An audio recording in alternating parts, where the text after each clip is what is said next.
আমি আমার পাঞ্জাবি চেঞ্জ করব কি না করব সেটা আমার ব্যাপার। আমার সব ব্যাপারে তোকে এত নাক গলাতে হবে না। তুমি সব সময় এমন করো কেন? আমি এমন করবই, তাতে তোর কি? আমারই তো সব। ফ্রেশ হয়ে রুমে এসে দেখি পিচিটা রুমে নাই, হয়তো নিচে গেছে। আমি রেডি হয়ে নিচে চলে আসলাম। পিচিটা আম্মু আব্বু আর আমার বোন অবন্তীর সাথে হেসে হেসে কথা বলছে। পিচিটার কি সুন্দর নিষ্পাপ হাসি, কি মায়াভরা চোখ, একদম মায়াবতী। কেমন যেন ওর প্রতি আমার অনুভূতি কাজ করছিল। তারপর আমি এসব কি ভাবছি? আমি তো এইটুকু পিচ্চিকে কোনোদিনও বউ হিসেবে মানতে পারবো না, তাহলে কেন আমি পিচ্চিটার মায়ায় জড়াচ্ছি? কিরে, এখানে দাঁড়িয়ে কি ভাবছিস? তোর জন্য সেই কখন থেকে আমরা না খেয়ে বসে আছি। চল, রাতের খাবার খাবি, চল। সে কি আম্মু, তোমরা এখনো খাও নাই? না রে, আমরা অনেকবার প্রিয়াকে বলেছি চল আমরা খেয়ে নি। নোমান একটু রাত করেই খাবার খাই, কিন্তু পাগলি মেয়েটা কি বলে জানিস? বলে তুই খাবার খাওয়া না পর্যন্ত ও নাকি খেতে পারবে না। তাই আমরা ভাবলাম সবাই একসাথেই খাই। দেখছিস মেয়েটা এখন থেকেই কি রকম ভালোবাসে তোকে। লক্ষ্মী একটা মেয়ে। বলেই আম্মু পিচিটাকে বুকে জড়িয়ে নিলেন। পিচিটা লজ্জায় লাল হয়ে আম্মুর বুকে মাথা রাখলো। আমি বিড়বিড় করে বললাম, লক্ষ্মী না ছাই, শয়তানের হাড্ডি একটা। কি রে, বিড়বিড় করে কি বলছিস? আমার বউটা কি ভালো, আমার জন্য না খেয়ে বসে আছে, এটাই বলছিলাম।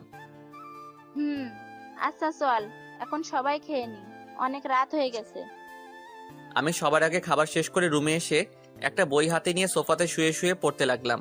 পিচ্চি রুমে ঢুকে ভিতর থেকে দরজা লাগিয়ে দিল। আমি বললাম, এই পিচ্চি, দরজা লক করছিস কেন? দরজা লক করবো না তো কি করব? আমি দরজা লক ছাড়াই ঘুমাই। এখন থেকে দরজা লক করেই ঘুমাতে হবে, কারণ এখন থেকে তো তুমি আর একা ঘুমাবে না, এখন থেকে তোমার বউও তোমার সাথে ঘুমাবে, তাই দরজা লক করেই ঘুমাতে হবে। আমি আর কিছু বললাম না। পিচ্চিটা সারা বিছানা ঘুরে ঘুরে দেখতে লাগলো। দেখেছো আমাদের কি ভাগ্য, আমরা দুইটা বাসর রাত পেলাম, কিন্তু বাসর রাতের আসল কাজটাই করতে পারলাম না। চলো না আমরা ফ্যামিলি প্ল্যানিং শুরু করে দেই। কথাগুলো বলতে বলতেই পিচ্চিটা পা ছড়িয়ে বিছানাতে মাথা নিচু করে বসে পড়ল। আমি সোফা থেকে উঠে আস্তে আস্তে প্রিয়ার দিকে এগোতে লাগলাম। পিচ্চি আমাকে আসতে দেখে নড়ে চড়ে ঠিক হলো আর লজ্জায় লাল হতে লাগলো। আমি একটু একটু করে পিচ্চিটার দিকে এগিয়ে যেতে লাগলাম। আমি পিচ্চিটার পাশে এসে দাঁড়ালাম। পিচ্চিটা এখনো মাথা নিচু করেই বসে আছে, জোরে জোরে নিঃশ্বাস ফেলছে। আমি হাঁটু মুড়ে পিচ্চিটার পাশে বসে পড়লাম। পিচ্চিটার হাত আমার হাতে শক্ত করে ধরলাম। পিচ্চিটা এবার লজ্জা মাখা চোখে আমার চোখের দিকে তাকালো। আমি বললাম, বোন, তুই আমার ছোট পিচ্চি বোন, তোর সাথে কি আমি এসব করতে পারি বল? প্রিয়া আমার কথা শুনে অবাক হয়ে আমার দিকে তাকালো, তারপর মুখটা মলিন করে বলল, ছি ছি, তুমি এসব কি বলছো? নিজের বউকে কেউ বোন বলে? দেখ প্রিয়া, তুই এখনো অনেক পিচ্চি, তোর এখনো বিয়ের বয়স হয় নাই। তুমি আমাকে যতটা পিচ্ছি ভাবছো, আমি কিন্তু ততটাও পিচ্ছি না। বলেই প্রিয়া বিছানা থেকে উঠে দাঁড়ালো। আমি উঠলাম। আমি বললাম, তুই নিজেকে যতই বড় মনে করিস না কেন, তুই পিচ্চিই থাকবি। না, আমি পিচ্ছি না। হ্যাঁ, তুই পিচ্চি। আমি পিচ্ছি না। এইগুলো বলছে আর আমার দিকে এগিয়ে আসছে। আমি এক পা করে পিছিয়ে যাচ্ছি। আমি পিছাতে পিছাতে হঠাৎ পিছনে দেয়ালের সাথে আটকে গেলাম। এই পিচ্চি, এই এই কি করছিস? আমাকে পিচ্ছি বলবে আর? এখন প্রিয়ার থেকে আমার শরীর 1 ইঞ্চি দূরত্বে। পিচিটার ঠোঁট আমার ঠোঁটের একদম কাছে নিয়ে আসলো। পিচিটার নিঃশ্বাস আমার মুখের উপর পড়ছে। পিচিটা নিজের ঠোঁট আমার এতই কাছে নিয়ে এলো যে বুঝতেই পারছি না কোনটা ওর নিঃশ্বাস আর কোনটা আমার নিঃশ্বাস। আমি পিচিটাকে কিছু বলতে যাব, তখনই খপ করে নিজের ঠোঁট আমার ঠোঁটে লাগিয়ে দিল। আমি মুখে কোনো শব্দ করতে পারছি না, শুধু মুখ দিয়ে শব্দ বের হয়ে আসছে। কিছুক্ষণ পর পিচিটা নিজের ঠোঁট সরিয়ে আমার কপাল নিজের কপাল লাগিয়ে জোরে জোরে হাঁপাতে লাগলো। আমি পিচিটাকে ধাক্কা দিয়ে নিজের থেকে সরিয়ে নিলাম। হাত দিয়ে ঠোঁট মুছতে মুছতে বললাম, এই পিচ্চি শয়তান্নি, তুই এটা কি করলি? আমি যে পিচ্ছি না সেটার প্রমাণ দিলাম। সর। ধাক্কা দিয়ে সরিয়ে বাথরুমে যেতে লাগলাম। অনেকক্ষণ ধরে বাথরুমে বসে বসে মোবাইল টিপছিলাম।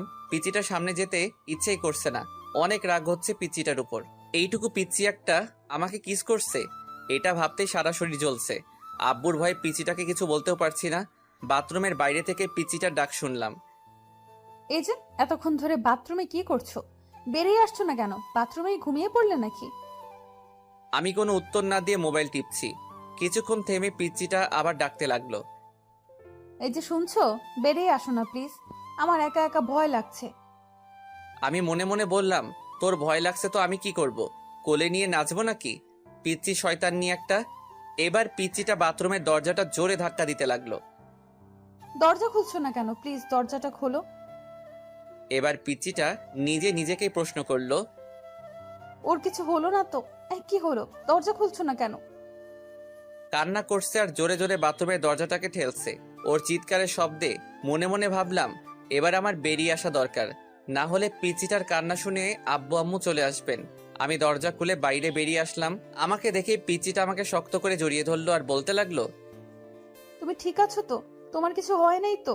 এতক্ষণ দরজা আটকিয়ে কি করছিলে? জানো আমি কতটা ভয় পেয়ে গেছিলাম। একের পর এক প্রশ্ন করেই যাচ্ছে। আমি পিচিটাকে নিজের থেকে ছাড়িয়ে বললাম, সত্যি তুই একটা পিচ্চি। বলেই পিচিটাকে পাশ কাটিয়ে বিছানা থেকে একটা বালিশ নিয়ে সোফাতে চলে গেলাম। পিচিটা আমার পিছে পিছে আসলো। আমি সোফাতে